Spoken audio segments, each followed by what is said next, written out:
All right, now we're good. Now we're recording. So like I was saying, f of x, the parabola should be concave up because its a value is greater than 1, as a greater than 0. And so that's the lower function, and the cosine function is the upper function. So if we're looking for the area, it should just be upper function minus lower function. So we're looking at 4 cosine pi x over 4.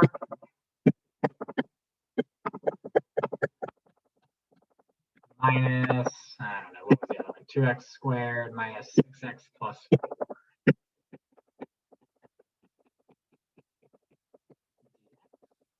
And we'll integrate it, and it gave us our intersection points of 0 and 2. So we just got to integrate this from 0 to 2. Everybody good there? This, having the appropriate thing inside the integral, was worth 1 point. And then you got 2 points, actually, for getting both of the integrals, the integral of the first piece and the integral of the second piece correct. This one should have become 16 over pi sine pi x over 4. And the other one, if you subtract that, should become 2/3 x cubed. That's a plus 6x, so that'll become a plus 3x squared. And that's a minus 4, so that'll become a minus 4x from 0 to 2. Everybody good with that?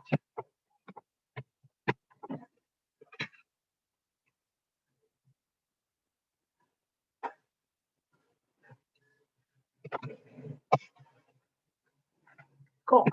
Then we just plug it all in. So plug in 2, this becomes the sine of pi over 2, which is 1. So 16 over pi minus 16/3 plus 12 minus 8. And then all the rest of this, if I plug in 0 to sine of pi x over 4, that's sine of 0, which is 0. And all the rest of those are zeros. So we got 16 over pi minus 16/3 plus 4. So plus 12/3, so minus 4/3. And that, as our final answer, was 1 more point. Everyone good there? Any questions on that? So if this question's 4 points, does that mean one of the other questions is only worth 2 or so? That is correct. Part B was 3 and part C was 2 for this one. Every free response is always 9 points.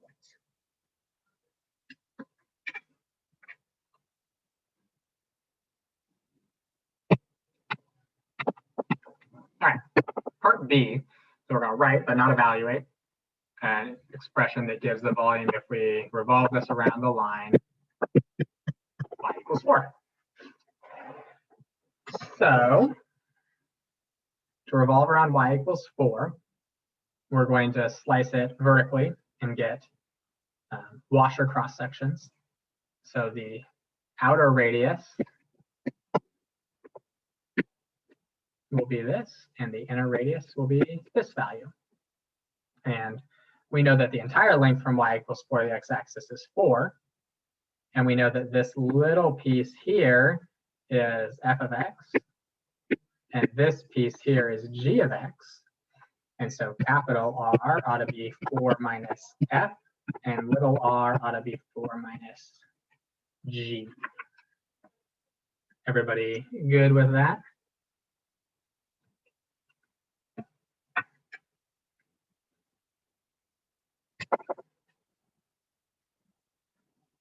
So I times the integral from 0 to 2 of 4 minus f of x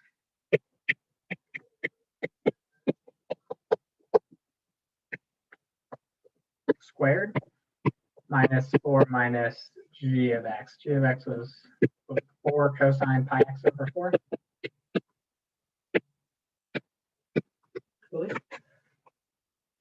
And that's your answer. 2 points for the correct stuff inside the integral, 1 point for the limits and the constant out in front. Good or no? Good. Wonderful.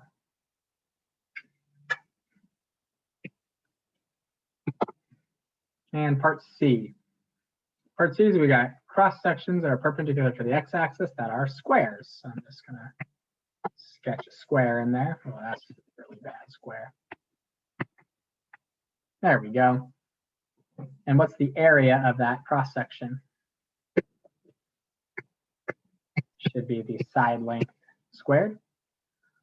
Yes. And the side length should just be the distance between the upper function and the lower function.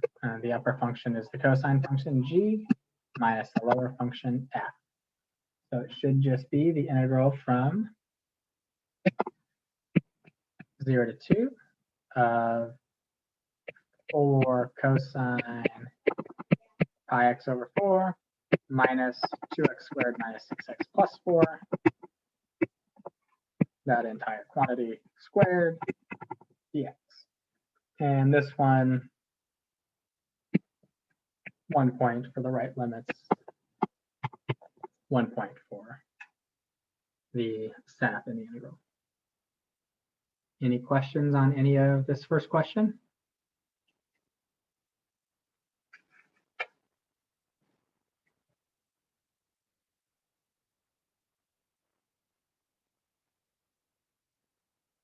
Everybody good with that one? Very good. Great. All right, so now we got a nice little calculator one. How do you guys think this one went when you worked on this one at home?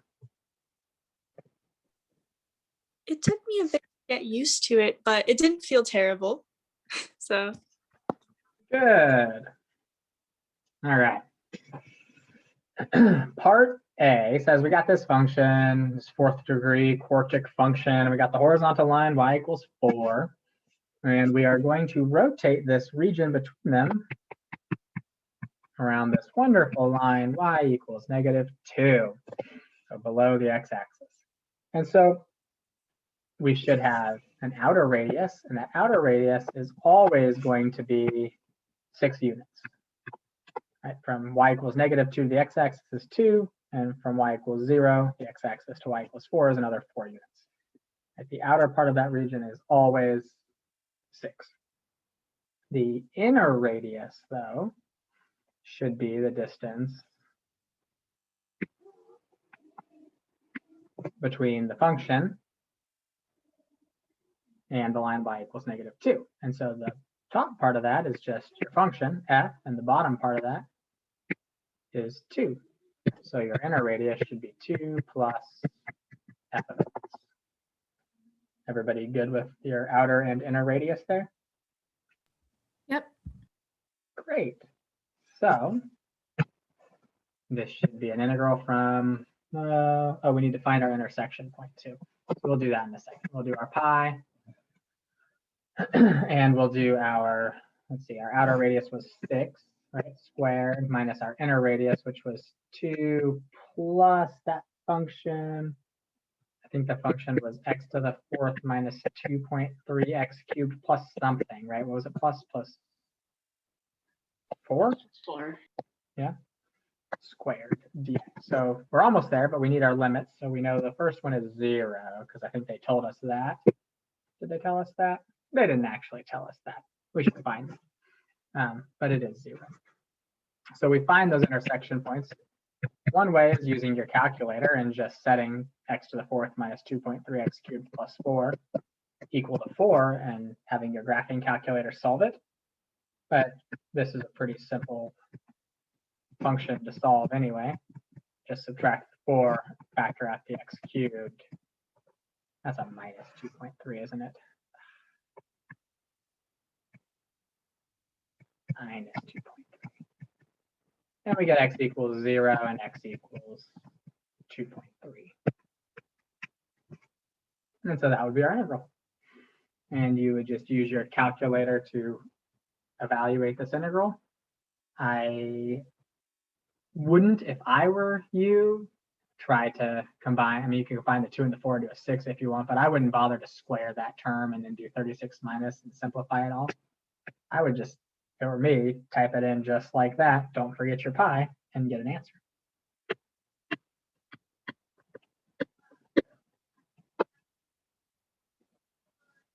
and 2 points here, 1 point here, and 1 point here. So 4 points for part A. Any questions on that? Everybody good there?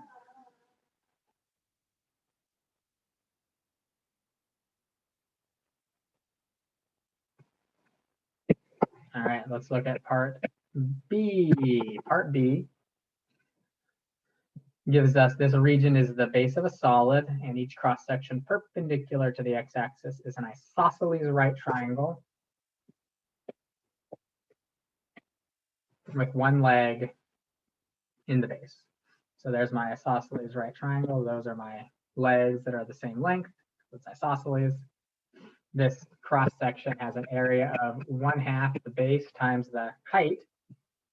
But the base and the height are the same since it's an isosceles triangle. So really it's just 1/2 the base there. Everybody agree that that would be the area of one of the cross sections? Yep. Great.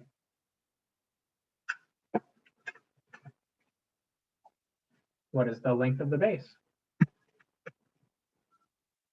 Should be 4 minus our function, right?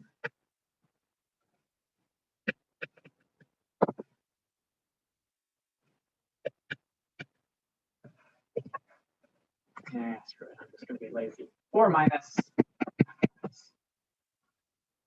So we're just going to integrate the area of the cross section, 1/2 of this squared, from 0 to 2.3. You want your 1/2 out front, you want your 1/2 inside, doesn't really matter.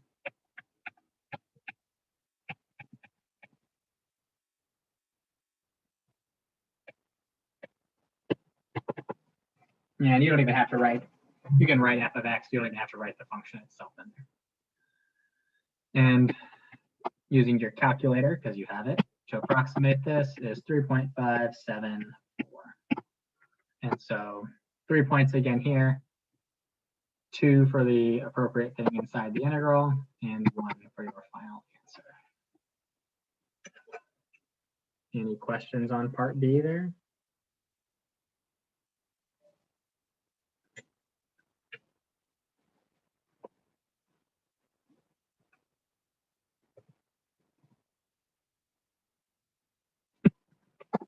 All right, let's look at part C.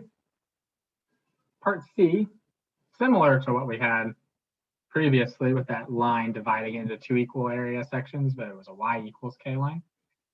This one is x equals k. That'd be cool if I could get a different color. There we go. So here is our line. We'll call that line x equals k. And we're going to write but not solve an equation with integral expressions that gives us the value of k. Well, all we need to do is write a thing for the area from 0 to k and a thing for the area from k to 2. Oh, that's not what I meant to do. K to 2.3 and set them equal to each other, right? 0 to k, k to 2.3. And that should give me an expression that will help us to find the value of k. So what's the area of the blue region? Should be 0 to k of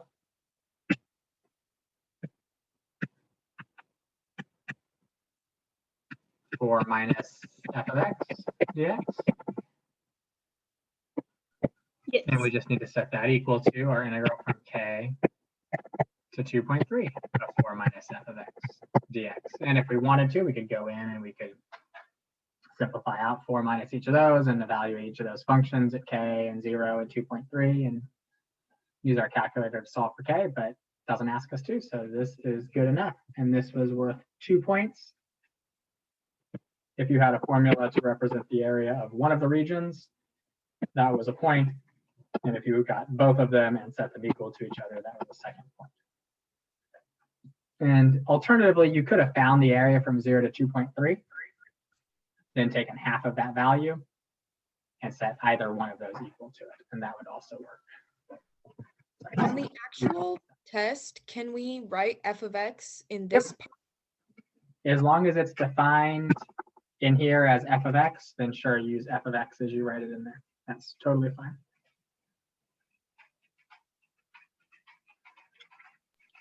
So for C, there's multiple ways to write the equation, right? Mm-hmm. Yeah, all right. Thanks. What? Just thanks. Oh, yeah, sure. I mean, this is probably the most common way that students would do it, but you could also find, like I said, you could find the actual total area from 0 to 2.3.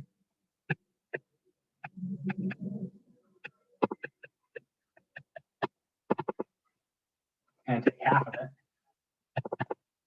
and do 0 to k of 4 minus f of x. That'd be fine. Or you could have this one be replaced with k to 2.3. Or you could have plugged this into your calculator and actually found the value of this and set it equal to this, or set it equal to the other one. Any of those would have been fine.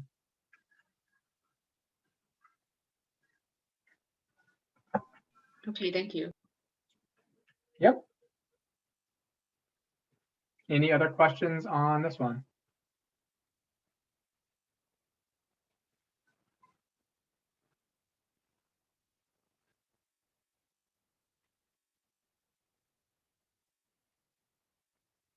All right, let's go on to the last one that I told you guys to do last night, another calculator one. This time we got 2 regions. Things are getting more complicated. And for part A, we want to find the sum of the areas of the regions R and S. So in order to do that, we would have needed to figure out which function was which to start with. And by just plugging them into our calculator, or just by probably knowing what these sort of generally look like, we would know that this more curved one is G, and then this other one is F.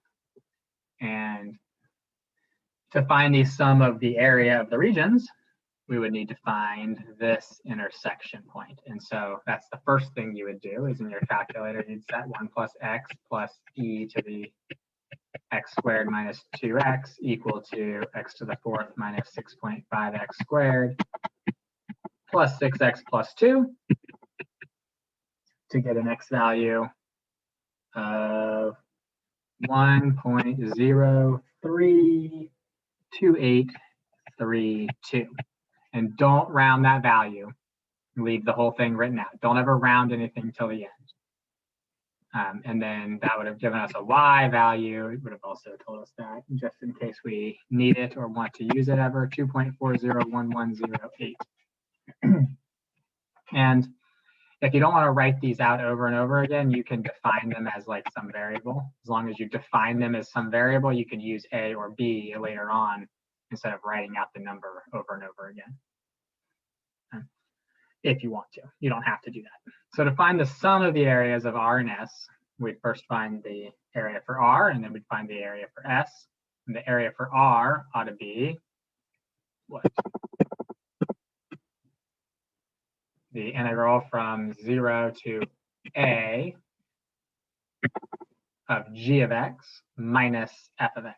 And I'm not going to write out those full functions. I'm just going to write g of x minus f of x dx. And then we would add to that the integral from a to, where did they intersect the second time? Was it at 2? F of x minus g of x dx. And then you just plug all that stuff into your calculator and end up getting 2.004. Very good, 2.00. And this one again was worth 4 points.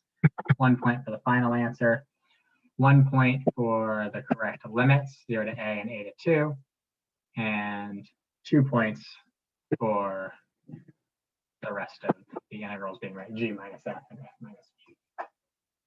Any questions there in part A?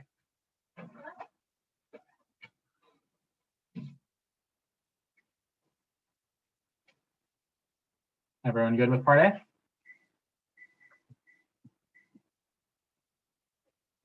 All right. Let's take a look at part B.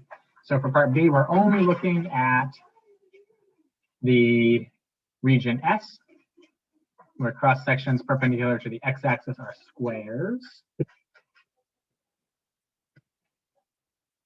So there's my square popping out of there. And the side length should be f of x minus g of x. And the area should be side squared. So part B, we should just have an integral from a to 2 of f of x minus g of x squared dx, which came out to be 1.283. And here we had 2 points for the correct integrand and 1 point for the correct answer. Any questions on part B?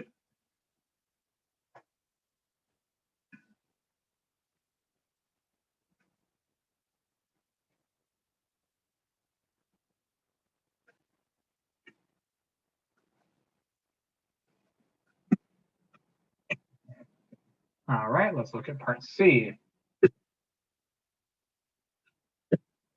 All right, part C, a little bit different, right? Not really an area of volume thing. Part C, we've got h is the vertical distance between F and G in region S. So h, in fact, is equal to F minus G, right? And that's the vertical distance between the two, is the upper one minus the lower one. Let's write this over here. H of x is equal to f of x minus g of x. Would you all agree with that?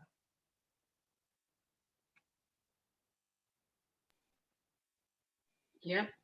Oh, good. Okay.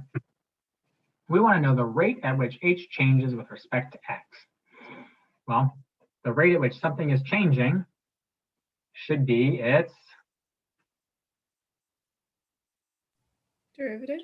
derivative. So we want to know its derivative at 1.8. That's what we're looking for. So what's the derivative of h prime?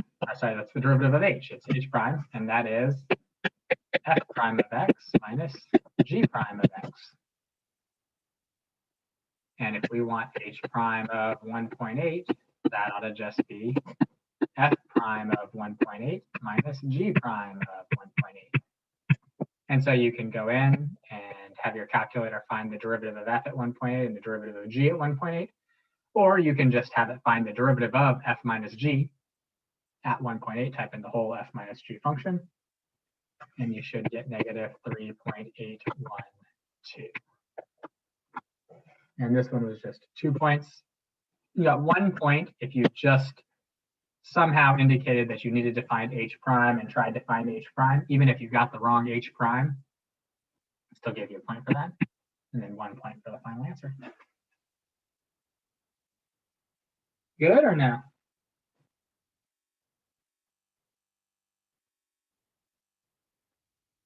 Any questions on any of those three problems?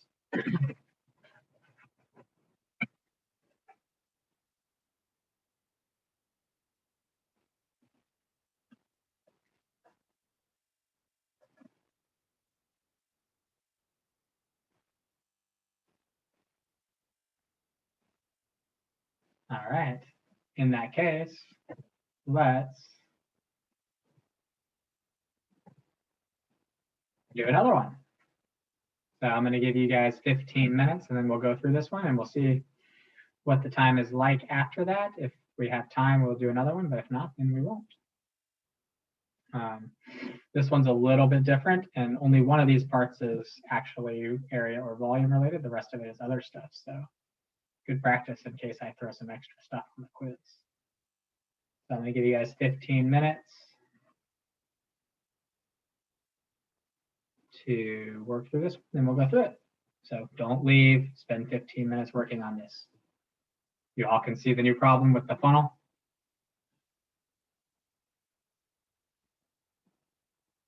All right, we'll assume that's a yes. Ready, go, do this problem. You have 15 minutes, time starts now. So we'll note that part A really doesn't have anything to do with area or volume.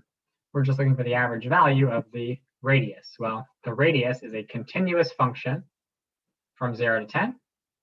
And so the average value of a continuous function on some interval is just the mean value theorem for integrals.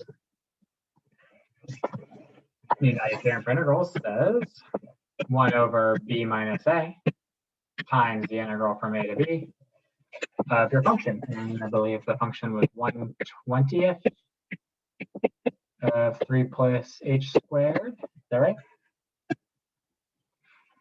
So that's your setup. You've got your 1/10. You can pull the 1/20th out if you want to make that integral look a little simpler.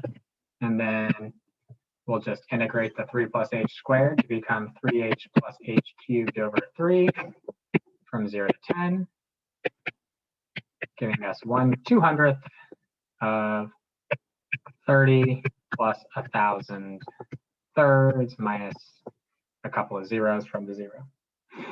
And if we simplify that down, this should be 1,090 thirds times 1/200th.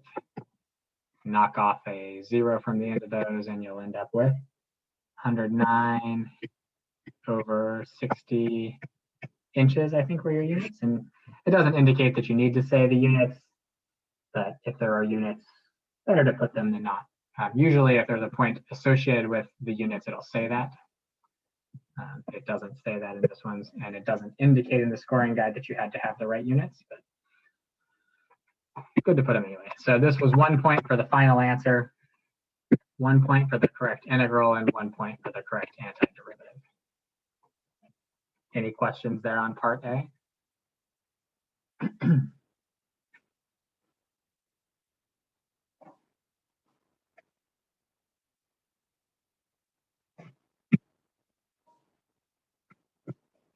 All right, part B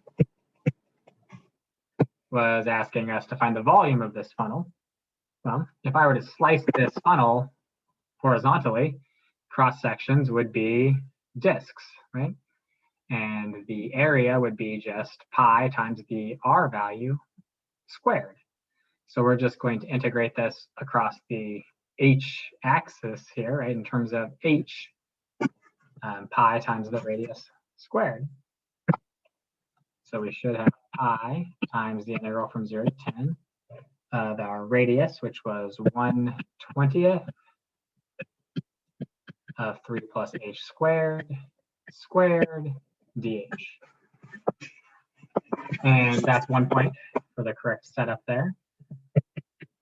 And then we've got pi over, if I square the 1/20th, that's 1/400th. I can pull that 1/400th out. So I got pi over 400 times the integral from 0 to 10 of 9 plus 6h squared plus h to the 4th dh, simplifying down what's inside the integrand. Everybody good so far?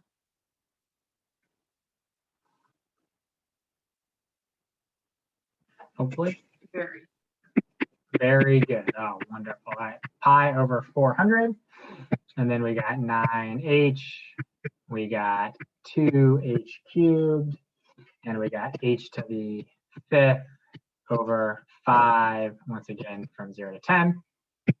And now we got pi over 400 times 90 plus 2,000 plus 100,000 over 5, which ought to be 20,000. And I should write this minus 0 for all the rest of it.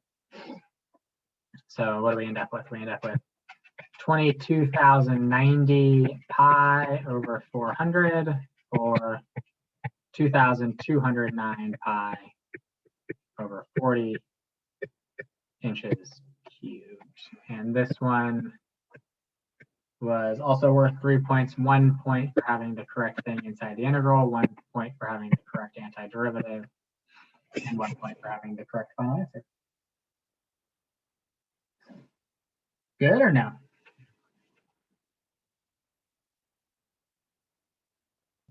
Good. All right, wonderful. Part C, last part of this one here. Completely different again, not area or volume. We got a funnel, this funnel that is containing liquid, and it's draining from the bottom. And we're talking about the instant when the height is 3 inches, the radius is decreasing at a rate of 1/5 of an inch per second. And we want to know what rate of change does the height of the liquid have at that time. So what type of question is this? Related rates. That's right, it's a related rate question. And all we're relating is the height to the radius. So we're just going to use our radius equals 1/20 of 3 plus h squared. And then we're going to take the derivative of this with respect to time. Before we do that, let's list out everything we know and are looking for. So we are given the radius is decreasing at 1/5 of an inch per second.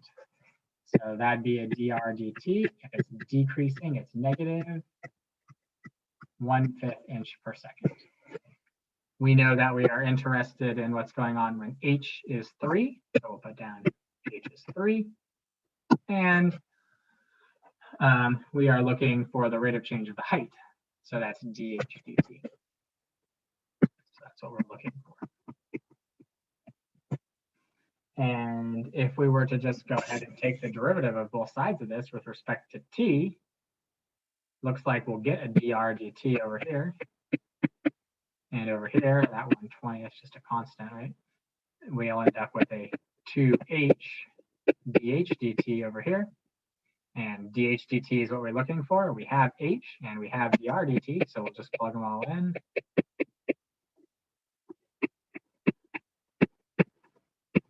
And solve for dh dt, which ends up being, let's see, if I multiply by 20, that's -4 over 6, which is negative 2/3 inches per second. And that one was worth 3 points as well. Just getting this correct derivative right here, that was worth 2 points, and then having your correct answer at the end was worth 1 more point. Any questions there on any of that, A, B, or C?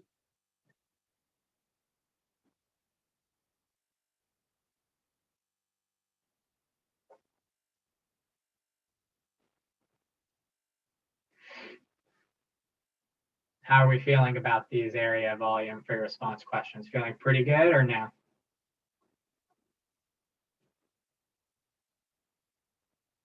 So on the quiz tomorrow, could like the third part be literally anything we've learned this year? Because like this one was related rates, right? Yep, you might just see anything in there. So hopefully you've been, not forgetting everything we've done. I mean, I might make all of the parts for both of the questions just area and volume, or I might make one part something that we've seen from ones we've been doing, or I might make it something we haven't been doing. But I'm probably not likely to make it something you haven't just fairly recently seen. So like we've fairly recently seen related rates, we've fairly recently seen mean value theorem for integrals, we've fairly recently seen what was it, the rate of change of something, finding the derivative of it, a couple of those. So something not too horribly complicated, but it might pop up for a part. I would anticipate at least all but maybe one part will be area and volume. I might make one other part something else. Any other questions?